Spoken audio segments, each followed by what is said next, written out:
In a serendipitous turn of events, China's National Day overlaps with the Mid-Autumn Festival this year, a year that has been marked with the courage and hard work exhibited by China's medical staff and first responders in the fight against COVID-19.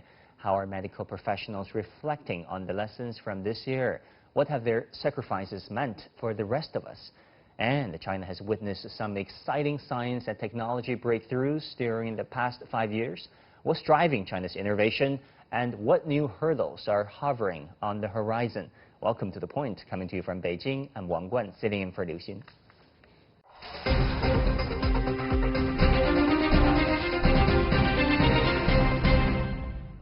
I want to wish our viewers in China and around the world a very happy Mid-Autumn Festival. This year's festival, like I said, coincided with China's National Day holiday. On this special occasion, we want to pay tribute to the medical staff and first responders in the fight against COVID-19 pandemic.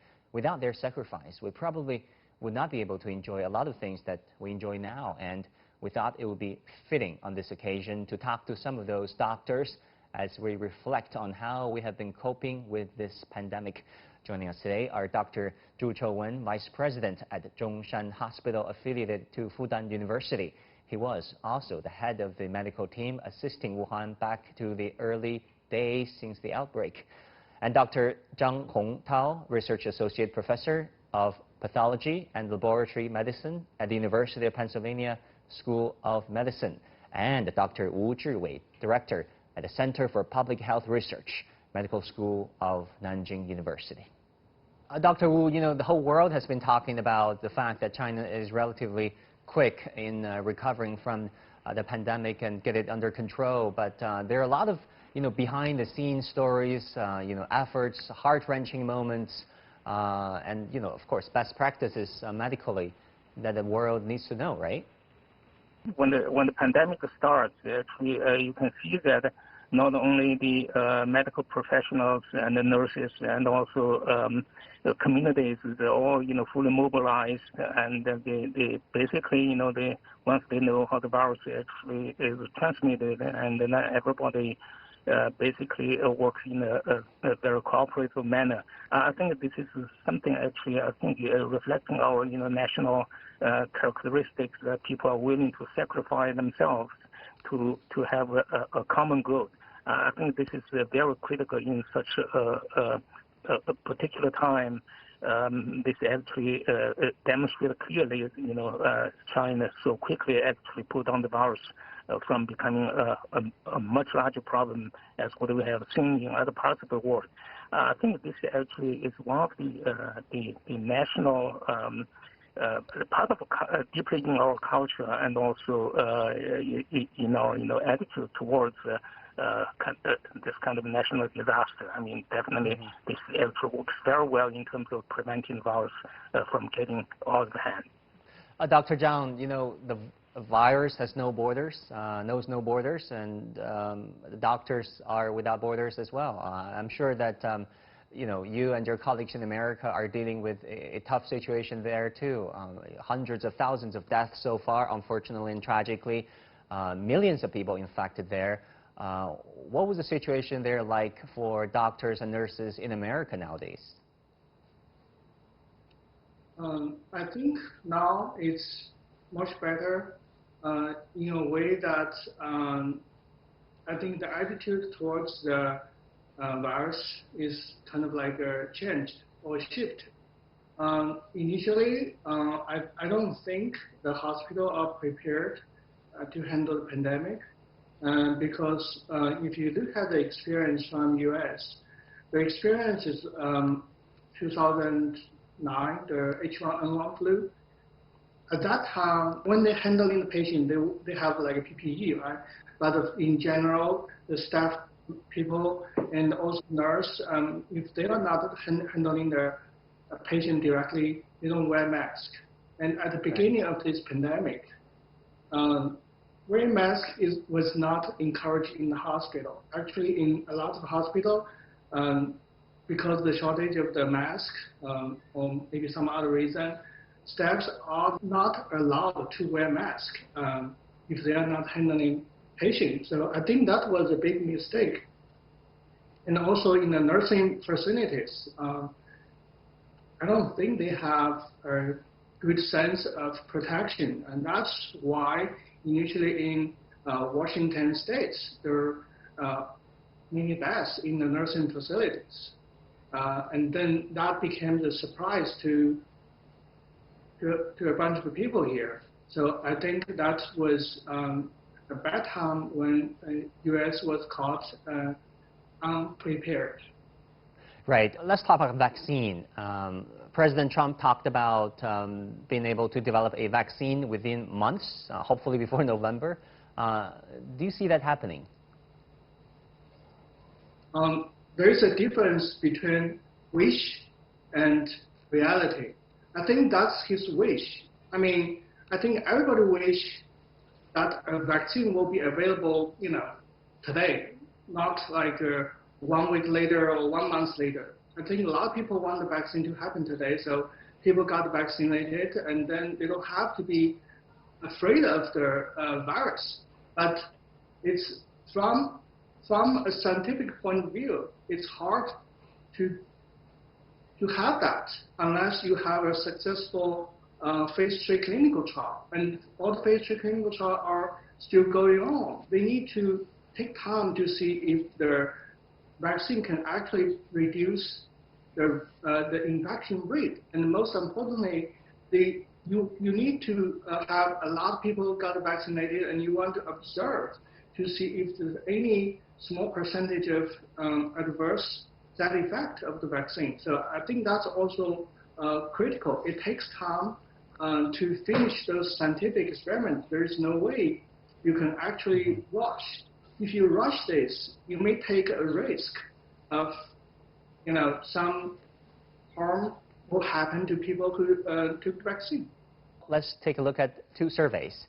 The Harvard Ash Center in July conducted a survey gauging the approval rates of the Communist Party of China among the Chinese citizens. The report says the proportion of respondents satisfied with the central government of China rose from 86.1% in 2003 to 93.1% in 2016.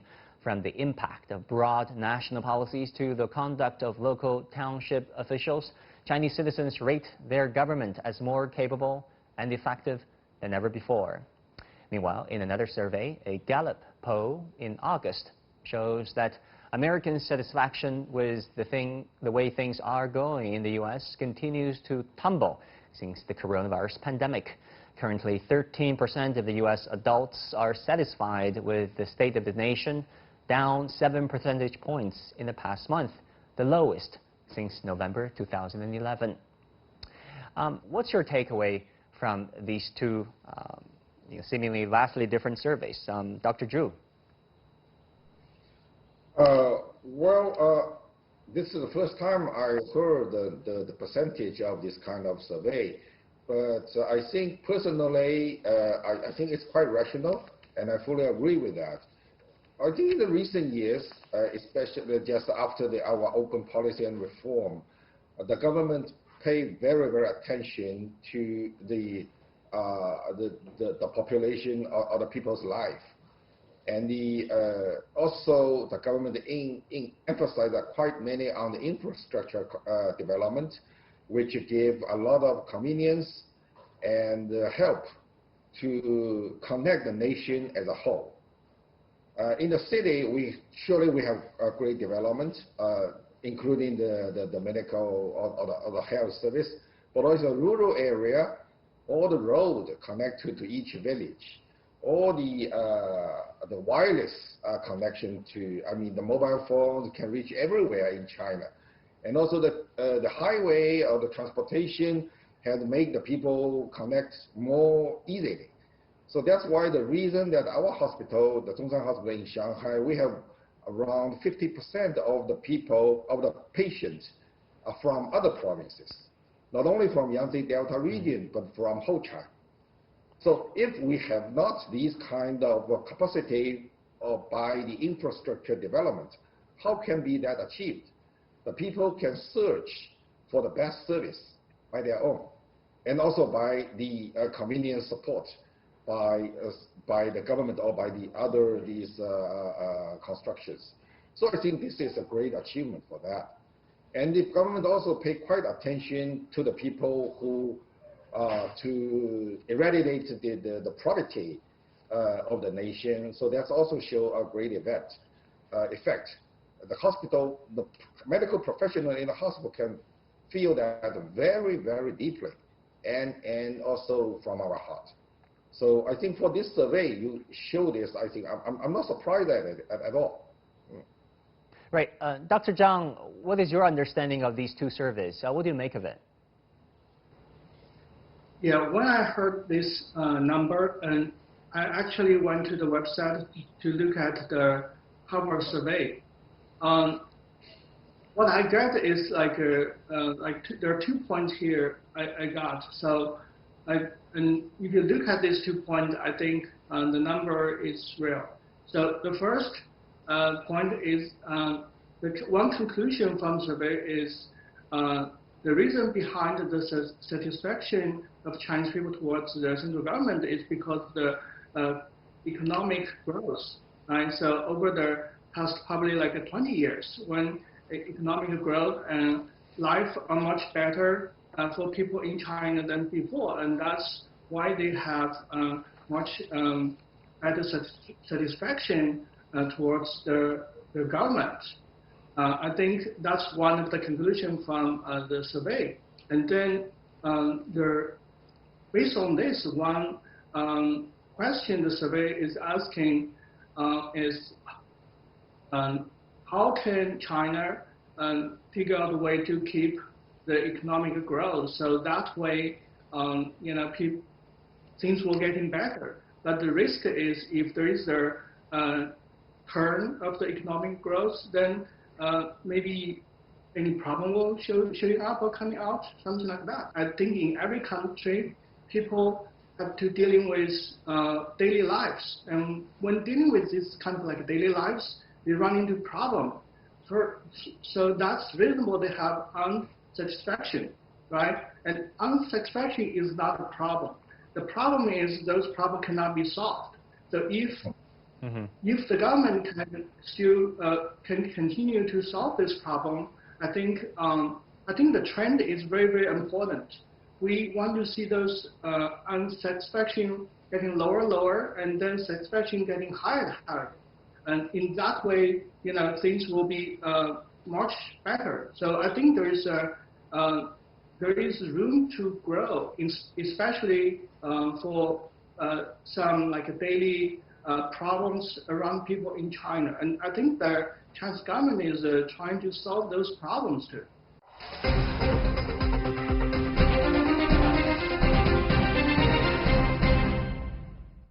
Many thanks to Dr. Zhu Chengwen, Dr. Zhang Hongtao, and Dr. Wu Zhiwei.